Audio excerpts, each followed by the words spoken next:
अरे बाप रे, ये तो किसी डरावनी फिल्म का भयानक सीन है। ये सीन क्यों डाला डार्क वेब में? सर ये किसी फिल्म का सीन नहीं है, ये सब असली में हुआ है और किसी हीरोइन के साथ नहीं, बल्कि एक मासूम लड़की के साथ। जहां तक मुझे याद आ रहा है इसे स्नफ फिल्म कहते हैं ना? हाँ सर, बहुत बड़ी इंडस्ट्री है इन वीडियोस की। कौन है ये लड़की? मुझे नहीं पता। तुम जिम्मेदार हो इसकी मौत की? नहीं सर, मैं किसी की मौत की जिम्मेदार नहीं हूँ। मुझे तो बस पैसे दिए गए थे ये वीडियो डार्क वेब पे डालने के लिए, और मैंने बस डाल दिया। किसने दिए पैसे? मुझे नहीं पता। नहीं पता कहने से काम नहीं चलेगा। एक लड़की की जान गई है। सर मेरे यकीन कीजिए, ऑनलाइन पैसे ट्रांसफर किए गए थे मेरे अकाउंट में। किसने किए मुझे कुछ नहीं पता। पता नहीं है तो पता करो। कंप्यूटर की बहुत बड़ी महारथी हो ना, ये पता करना तुम्हारे लिए कोई मुश्किल काम नहीं है। पता करो। अभिजीत, अगर कोई इस तरह का फिल्म बना के अपलोड कर रहा है तो हमें जल्द से जल्द उस तक पहुंचना होगा जो ये मौत का खेल खेल रहा है। एक काम करते हैं, इस लड़की की फोटो सभी पुलिस स्टेशन में भेज देते हैं।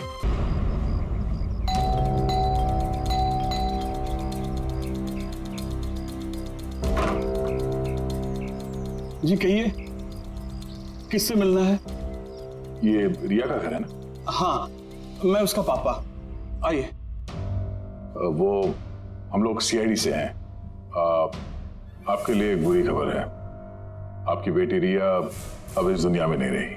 पता है, मगर आप उसके मौत के 10 दिन बाद क्यों आए हैं ये सब बताने? आपको पता है कि आपकी बेटी रिया की मौत हो गई है?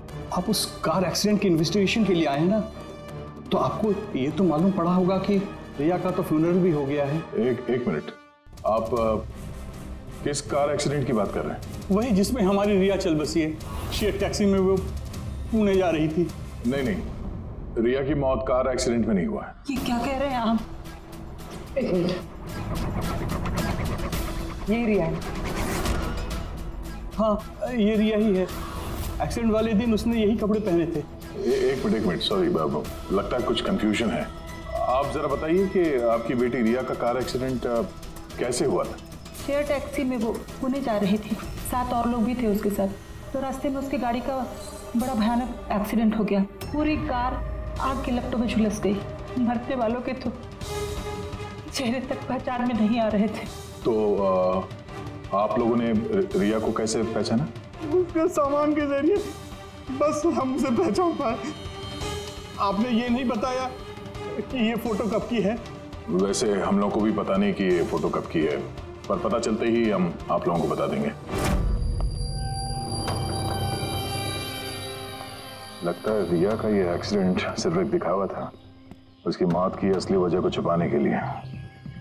सर अगर रिया का कार एक्सीडेंट एक दिखावा था, तो वो बाकी के 7 लोग जो उसके साथ गाड़ी में थे, कहीं वो भी रिया की तरह ही तो नहीं मारे गए? हो सकता है। सबके परिवार वालों से मिलना पड़ेगा।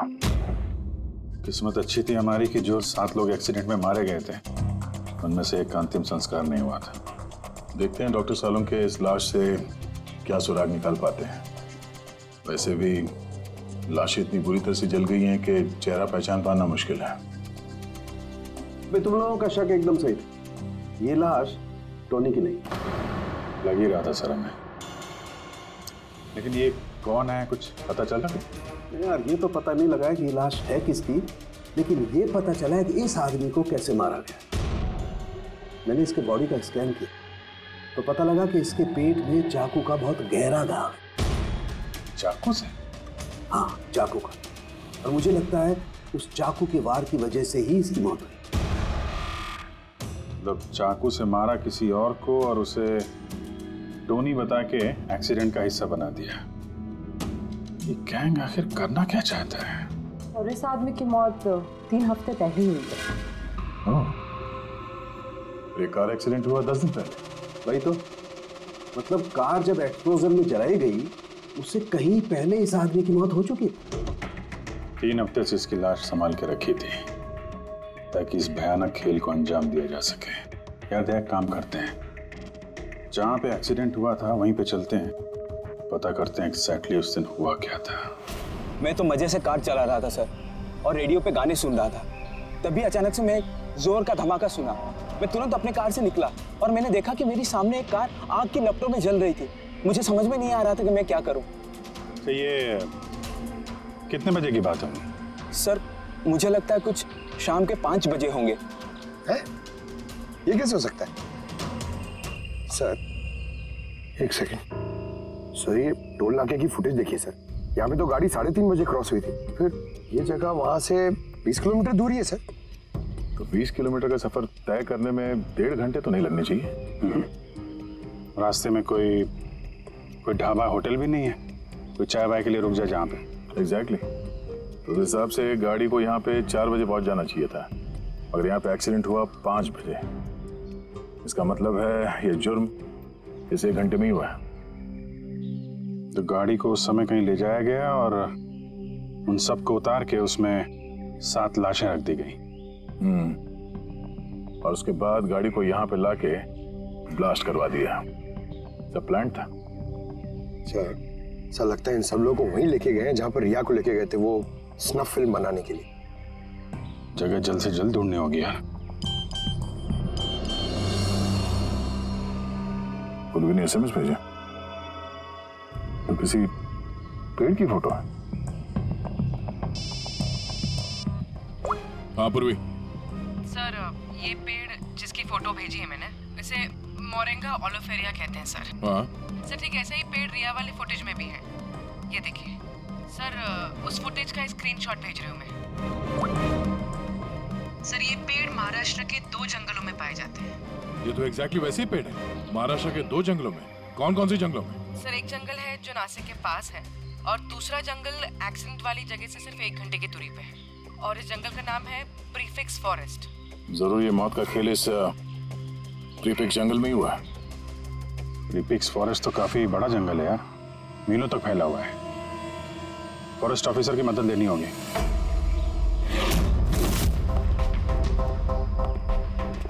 इस जंगल में ये सब हो रहा है, यकीन नहीं होता।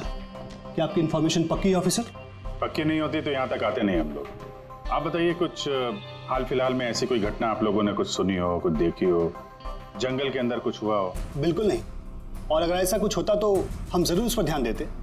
चलो कोई नहीं, फिर भी अपनी तसल्ली के लिए एक बार हम जंगल देखना चाहेंगे। श्योर। वैसे सर आप लोग पूरा जंगल देखना चाहेंगे? क्योंकि मीलों तक फैला हुआ है ये, इसमें काफी वक्त लग सकता है। नहीं, हम पूरा जंगल नहीं देखेंगे। हमें जंगल का वो हिस्सा दिखाइए जहाँ पे कोई आता जाता नहीं है, क्योंकि अक्सर सुनसान इलाकों में ही जुर्म पनपता है। Okay officers. विनोद, मेघना, इन्हें जंगल के उन इलाकों की दिखाने की जिम्मेदारी आपकी है। ओके? जी सर। Yes sir. सर एक सेकेंड सर, ये देखिए सर, ये जंगल का सबसे घना और सुनसान इलाका है। मेरी समझ से हमें यहीं से शुरू करना चाहिए। ठीक है, देखते हैं।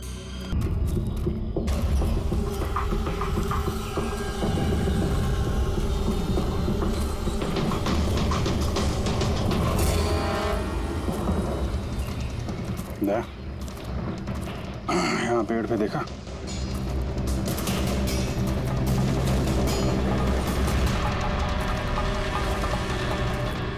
छोटा सा कैमरा। मतलब हम लोग सही जगह पे आ गए हैं। यही वो जगह है जहाँ पे वो फिल्म बनाई जा रही है। कैमरा ऊपर भी है, उस तरफ पैंट है।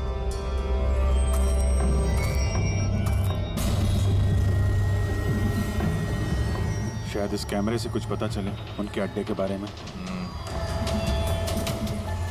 नहीं अभिजीत, ये तो हाई एंड वायरलेस कैमरा है। इसके जरिए पता लगाना मुश्किल है कि इसमें जो स्टोर्ड फुटेज है वो कहाँ से ब्रॉडकास्ट हो रहा होगा, और इस जंगल में पता नहीं और कितने कैमरास हैं। देखते हैं, आगे शायद कोई कैमरा मिल जाए जिससे कुछ पता चले।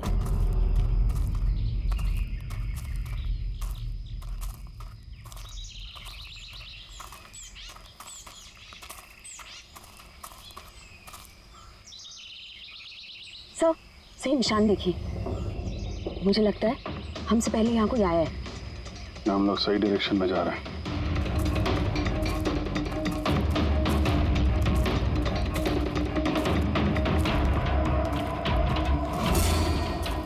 सर, ये निशान यहीं तक है। सर, इसका मतलब उनका अड्डा यहीं कहीं है।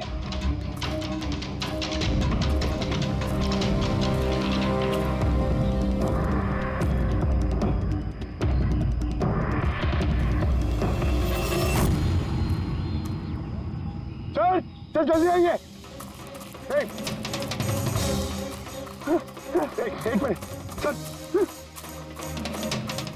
एक सेकंड। घबराओ मत, हम लोग सीआईडी से हैं।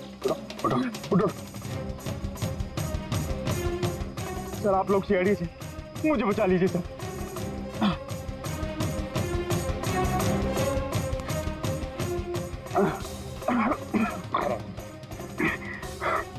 यहाँ फंस कैसे गए तुम? सर मुझे इस जंगल से बाहर निकलने का रास्ता नहीं मिल रहा। सर उस खूनी ने एक एक करके सबको मार दिया। तुम लोग यहाँ आए कैसे? हम शेर टैक्सी में सवार होकर सफर कर रहे थे कि अचानक हमारी गाड़ी पंक्चर हो गई और कार रुक गई। सड़क पर पहले से किसी ने कीले और कांच के टुकड़े रखे हुए थे सर। फिर इसके बाद कुछ लोग आए जिनके चेहरे नकाब से ढके हुए थे, और जब तक हम कुछ कर पाते उन्होंने हमें बेहोशी के इंजेक्शन लगा दिए। और जब मुझे होश आया तो मैं इस घने जंगल में था सर। सर मैं ही जानता हूँ कि इस जंगल में मैं भूख प्यास से कैसे रहा हूँ। कभी लकड़ी खाई तो कभी पेड़ के पत्ते, और जब भी किसी के चिल्लाने की आवाज़ आती तो समझ जाता किसी की जान चली गई। यहाँ जगह जगह कैमरे लगे हुए हैं। तुम्हारी किस्मत अच्छी थी कि तुम उनके पकड़ में नहीं आए। सर पकड़ इसलिए नहीं पाए क्योंकि उन्होंने एक कैमरा मेरे कमीज के बटन में लगाया हुआ था, और वो बटन मैंने तोड़कर फेंक दिया। शायद इसी वजह से वो मुझे ढूंढ नहीं पाए। तुम्हें अंदाजा है कि बाकी के लोगों में कितने लोग जिंदा हैं अभी तक? मालूम नहीं सर, पर कल रात जब मैं पेड़ पर बैठा हुआ था मुझे किसी के चीखने की आवाज़ आई थी। न जाने वो उनको घायल कर रहे हैं या फिर जान से मार रहे हैं सर। किस तरफ से आवाज़ आई थी, कौन सी दिशा से, कुछ याद है आपको? मेरे पेड़ इस तरफ, शायद उस तरफ से सर।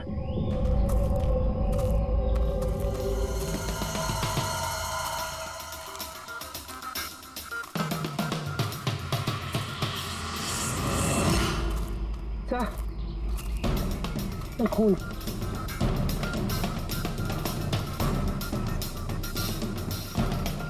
सर यहाँ पर भी। इसका मतलब उनमें से कोई घायल है, किस तरफ गया होगा? सर, ये देखिए खून के कुछ निशान इस तरफ भी जा रहे हैं। इस तरफ भी खून का निशान है और इस तरफ भी है। दोनों तरफ है, दोनों तरफ देखना पड़ेगा। पंकज, पूर्वी, तुम लोग इधर देख लो, हम लोग इधर देख लेते हैं। विनोद, तुम इनके साथ जाओ, और हाँ, हर आधे घंटे में अपडेट दे देना, ठीक है? आप आइए।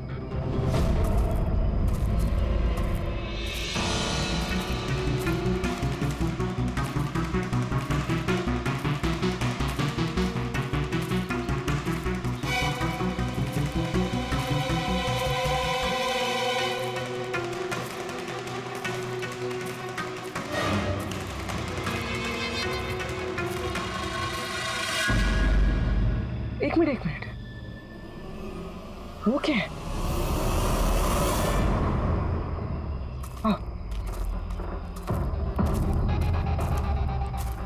घर, शायद घायल विक्टिम ने यहीं पर पनाह ली हो। जंगल के बीच में घर, मगर नक्शे के हिसाब से तो यहाँ कोई घर नहीं था। हो सकता है ऐसे फिल्म बनाने वालों को ऐसे लोकेशंस की जरूरत पड़ती है ताकि उन्हें कोई ट्रैक ना कर सके। हो सकता है उस घर में जो घायल आदमी है वही मुजरिम हो सकता है पंकज, और ये भी हो सकता है कि आगे और भी कैमरास लगे हों। होशियार रहना।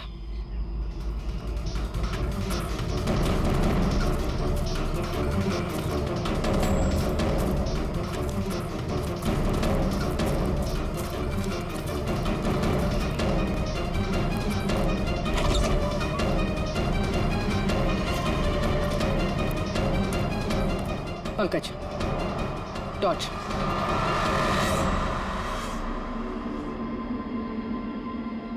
ये घर तो एकदम हिंदी फिल्मों की डरावनी पिक्चरों जैसा। ये देखो, उस घायल विक्टिम को यहीं पर लाया गया है। वो आवाज सुनी? अंदर से आ रही है।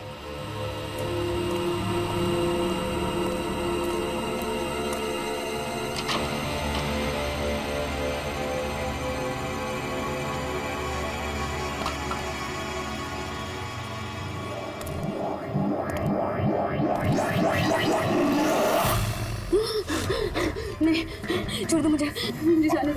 बाहर आओ। मेरे पास मत आना, मैंने कुछ नहीं किया। देखो, हम लोग CID से, घबराओ मत। आओ, कुछ नहीं होगा तुम्हें। आजा।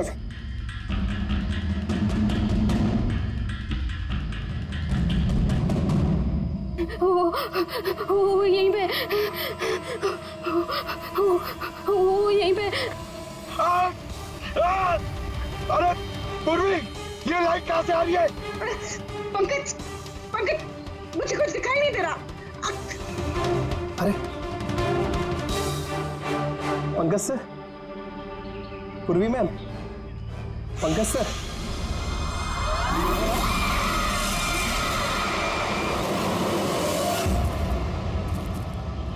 सर, खून के निशान तो यहाँ के खत्म हो गए।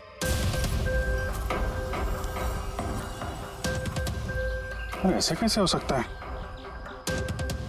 घायल आदमी अगर यहाँ पर आएगा तो यहाँ से अचानक कैसे गायब हो जाएगा?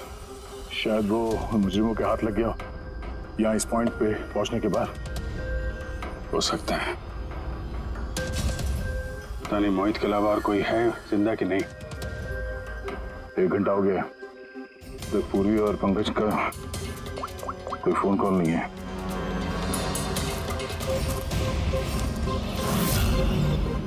पूरी फोन उठा नहीं रही है। पंकज, देखता हूँ।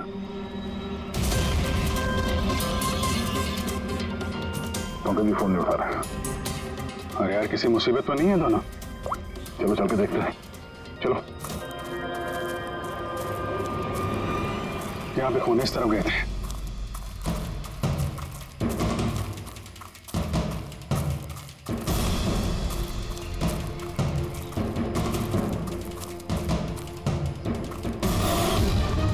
घर के अंदर शायद कोई हो। अंदर जाके देखता हूँ। ठीक है, तब तक मैं यहाँ बाहर देखता हूँ।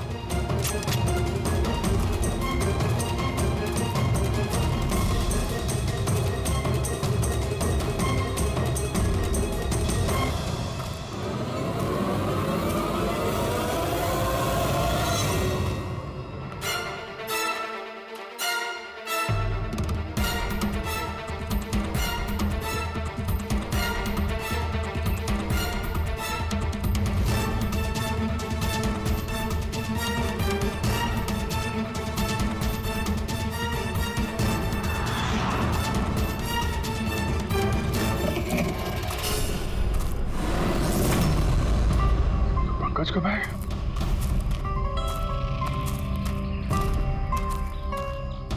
पंकज,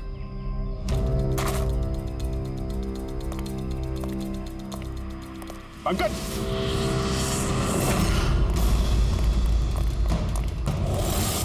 पंकज, पंकज, पंकज कैसे हो? उठो उठो सर, उठो। क्या हुआ? हाँ? सर वहाँ पे वो घर में गए थे सर, वहाँ पे एक लड़की थी सर। हाँ सर बात ही कर रहे थे सर, पता नहीं एकदम से इतनी रोशनी आई सर कि कुछ दिखने नहीं, कुछ समझ में नहीं आ रहा था। वो घर से जैसे जैसे मैं निकला बाहर, शायद यहाँ गिर गया सर, पता नहीं कुछ समझ में नहीं आ रहा सर, एकदम चक्कर आ रहा है। और पूर्वी, विनोद वो कहाँ है? सर वो लोग पता नहीं सर, अंदर थे बाहर निकले पता नहीं सर। ओह नो, क्या हुआ क्या तुम्हें? ये ठीक है। पूर्वी और विनोद मिले? नहीं, उस घर के अंदर तो कोई भी नहीं। ओह गॉड, उन्हें कहीं कुछ हो ना गया हो।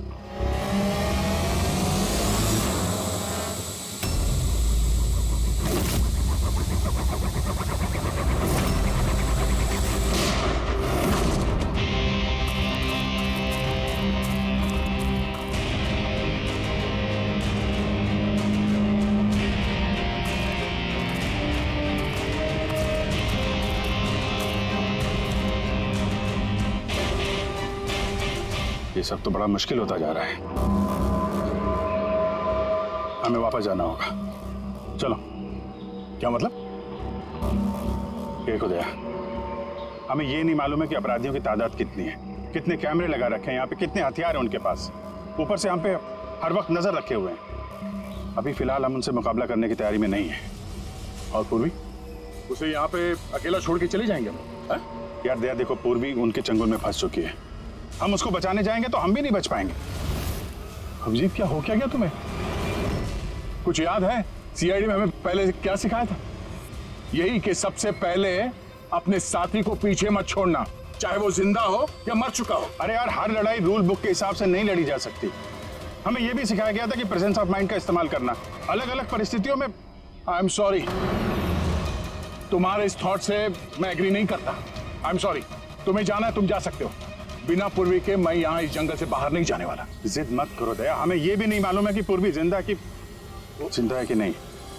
अभिजीत वो एक सीआईडी ऑफिसर है, इतनी आसानी से हार मानने वाली नहीं है। वो बेचारी अकेली लड़ रही होगी उन मुजरिमों से, और अब जब उसे सबसे ज्यादा जरूरत है हमारी, हम पीठ दिखा के भागेंगे यार। ज्यादा जरूरी यह है कि जो लोग उस गिरोह के कैद में नहीं आए हैं उनको बचाया जाए।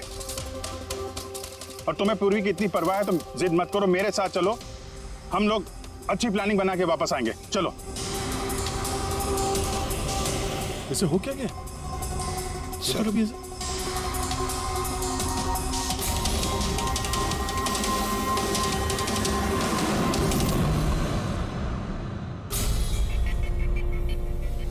सीआईडी के इतिहास में ऐसा पहली बार हुआ होगा कि सीआईडी किसी से डरकर दुम दबाकर भाग गई। हाँ सर, पहुंच गए आप? हाँ बस उसी जंक्शन पे रहिए, हम लोग आते हैं वहां पे। अरे सालुके सर, आप यहाँ? मैं यहाँ।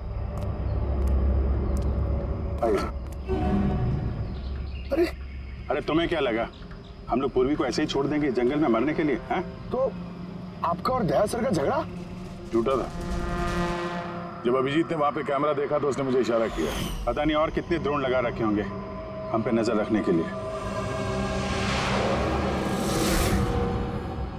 जो आदमी उस कैमरे के जरिए हम पर नजर रखे हुए था, उसकी आंखों में धूल झोंकना जरूरी था, इसलिए। अब वो लोग ये सोच के बैठे होंगे कि हम लोग जंगल से निकल गए, थोड़े रिलैक्स भी हो जाएंगे। यही मौका है उन पे हमला करने का। अभिजीत ये लो, ये तुमने मंगाया था। ये क्या डिवाइस है सर? ये जैमर है पंकज, आसपास इस एरिया में जितने भी कैमरे होंगे सब जैम हो जाएंगे। अब वो हम पे नजर भी नहीं रख पाएंगे। और ये ड्रोन पे जो कैमरा लगा है, इसकी रेंज 7 किलोमीटर सिर्फ। बैटरी तो खत्म होने वाली है।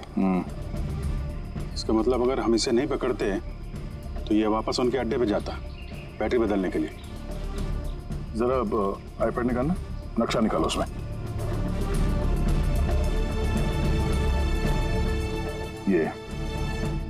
ये वो जगह है जहाँ पे हमें ये ड्रोन मिला था, और इसके पास ही वो बंगलो है। लगता है यही होगा मुजरिम का ठिकाना। तो चलते हैं, चल के आजाद कराते हैं पूर्वी और बाकी जो जिंदा बचे हुए लोग हैं उनको। चलो। नहीं सर, आप मेघना और मोहित, आप लोग यहीं पे रुकिए, हम लोग देखते हैं।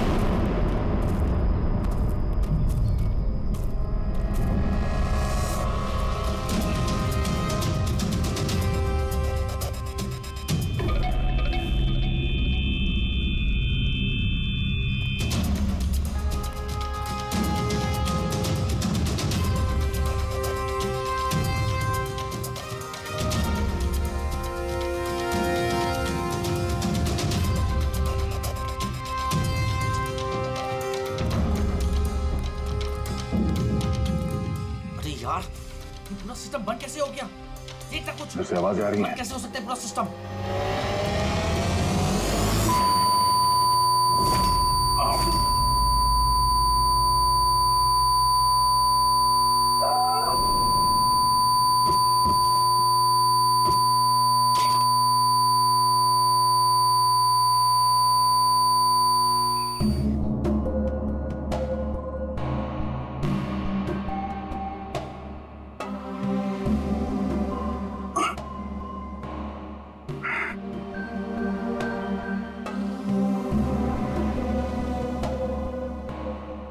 पंकज,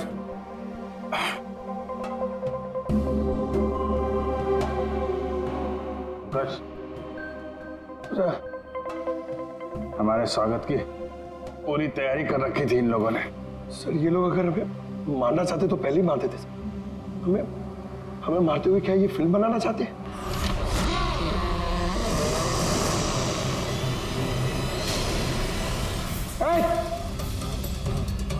सच जाओ, सच मैं हूं पंकज। पूर्वी,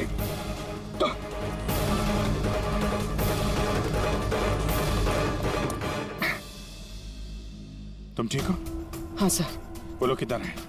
सर इस तरफ।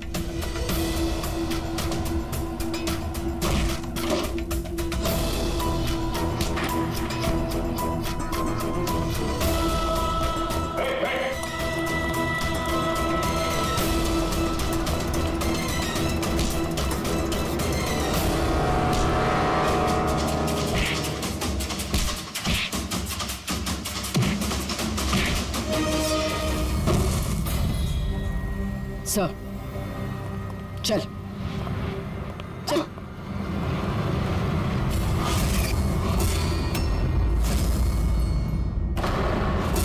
मेघना तुम? वाह, हमें तो लग रहा था कि हम मुजरिमों की आंखों में धूल झोंक रहे हैं। अब किसे पता था कि हम मुजरिम को अपने साथ ही लेके घूम रहे हैं। आप लोग यहाँ कैसे? किसने छुड़ाया आप लोगों को? सीआईडी को कैद करना इतना आसान नहीं। मौका देखते ही मैंने वो खिड़की तोड़ी और वहां से बाहर निकल गई।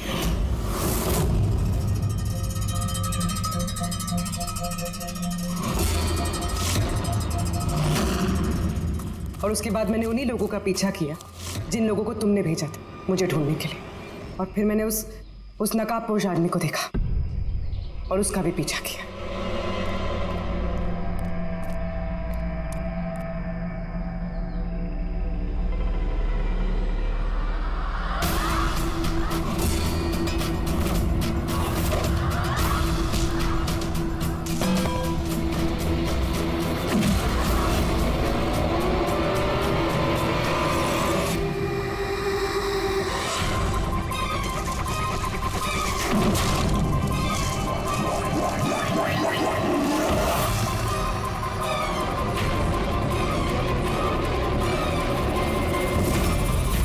कुछ देर बाद जब मुझे होश आया तो मैंने देखा कि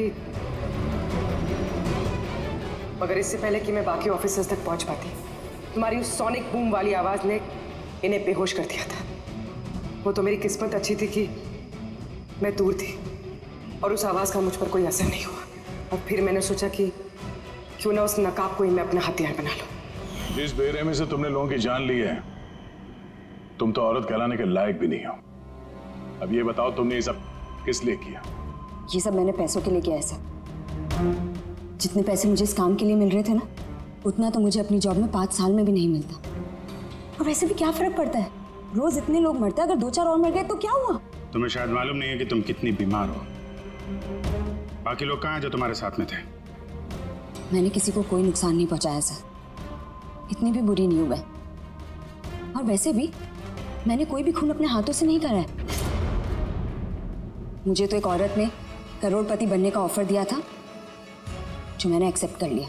कौन औरत? बहुत अजीब सा नाम था उसका।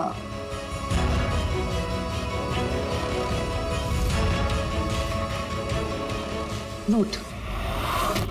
रूट?